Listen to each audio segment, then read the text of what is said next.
Assalamualaikum warahmatullahi wabarakatuh. Kita lanjut kepada materi ketujuh SKB Penata Kelola Sistem dan Teknologi Informasi, yaitu Outsourcing dan Vendor Management. Sesuai dengan kisi-kisi materi pokok dari Kemenpan RB 2024 di kemampuan umum poin ketujuh, Outsourcing dan Vendor Management. Oke, sekilas tentang outsourcing dan vendor management. Outsourcing ini adalah suatu proses yang menyerahkan sebagian aktivitas perusahaan itu ke pihak ketiga untuk efisiensi atau keahlian tertentu. Contohnya saja dalam pengelolaan TI, keamanan, atau layanan pelanggan. Sedangkan vendor management adalah proses pengelolaan hubungan, kinerja, dan kontrak dengan vendor outsourcing untuk memastikan layanan sesuai standar dan kebutuhan organisasi. Nah, tujuannya adalah untuk meningkatkan efisiensi operasional, mengurangi biaya, dan fokus pada kompetensi inti perusahaan.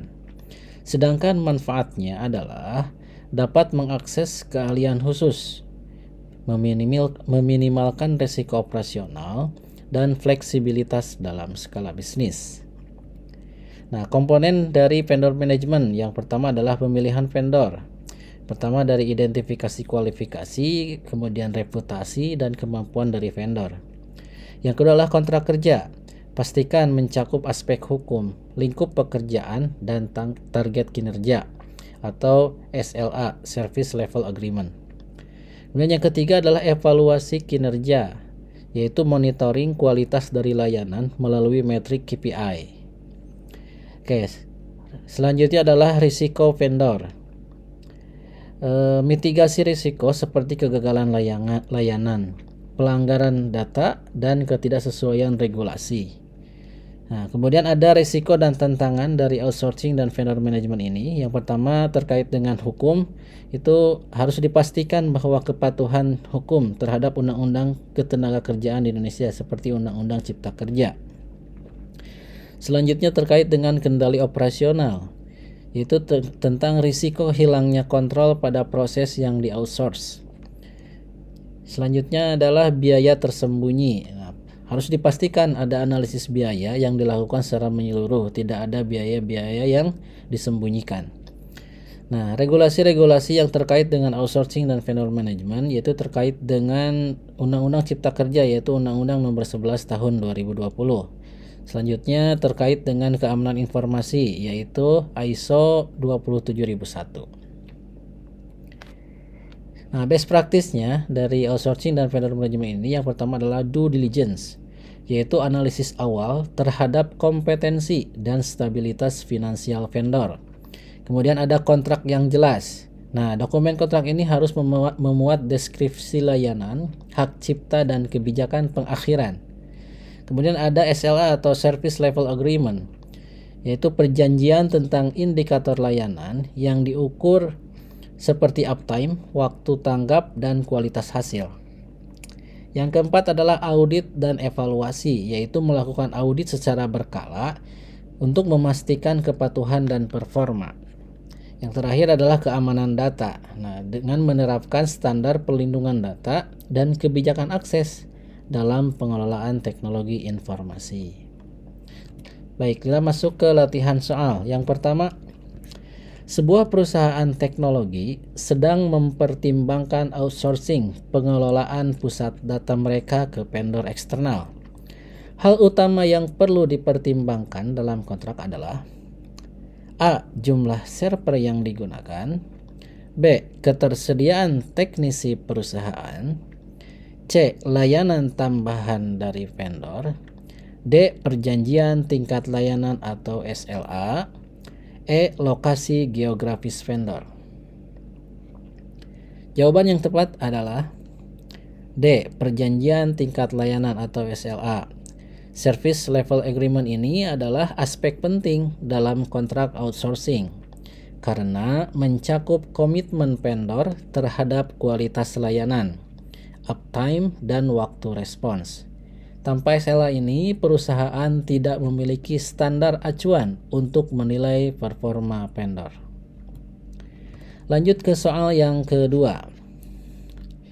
Perusahaan Anda baru saja memutuskan hubungan kerja dengan vendor outsourcing karena tidak memenuhi target SLA. Langkah pertama dalam proses transisi ke vendor yang baru adalah A. Melakukan pelatihan kepada vendor yang baru. B. Mengakhiri kontrak dengan vendor lama. C. Menyusun rencana mitigasi risiko transisi. D. Mengidentifikasi kebutuhan teknologi baru. E. Membuat daftar aset yang akan dioperasikan. Jawaban yang tepat adalah C. Menyusun rencana mitigasi risiko transisi. Nah, transisi vendor memerlukan manajemen risiko yang matang untuk memastikan kelangsungan layanan. Rencana ini mencakup langkah-langkah menjaga data, aset, dan keberlangsungan operasional selama proses pergantian. Baik, lanjut ke soal yang ketiga. Salah satu risiko utama outsourcing IT adalah pelanggaran keamanan data. Nah, untuk memitigasi risiko ini, perusahaan harus A. Memastikan vendor memiliki teknologi yang canggih. B. Menyediakan pelatihan keamanan bagi vendor. C. Memasukkan klausul keamanan data dalam kontrak. D. Memilih vendor lokal untuk mengurangi risiko. E. Menambahkan asuransi cyber.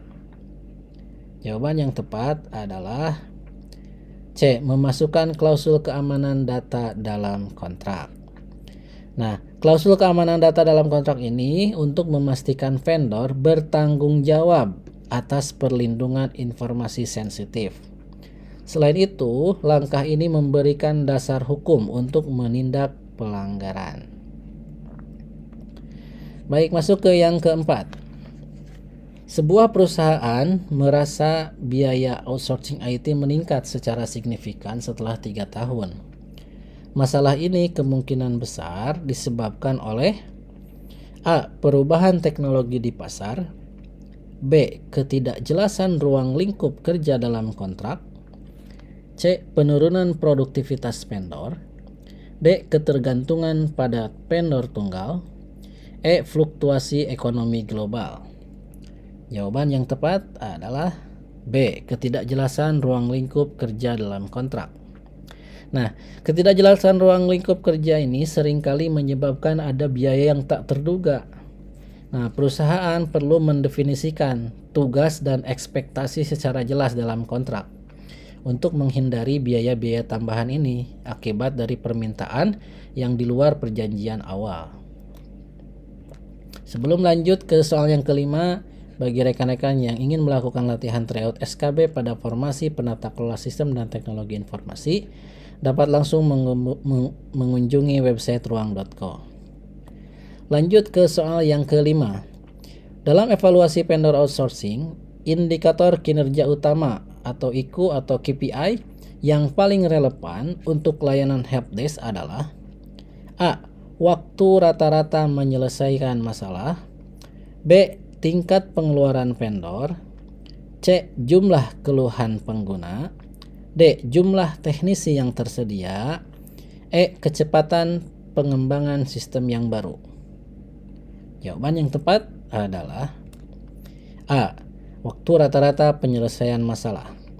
Nah, dalam layanan helpdesk, waktu penyelesaian masalah ini adalah KPI-nya, Key Performance Indicator atau indikator kinerja utama, karena mencerminkan respons dan efisiensi vendor dalam membantu pengguna. Demikian video kali ini, sampai bertemu pada video berikutnya. Assalamualaikum warahmatullahi wabarakatuh.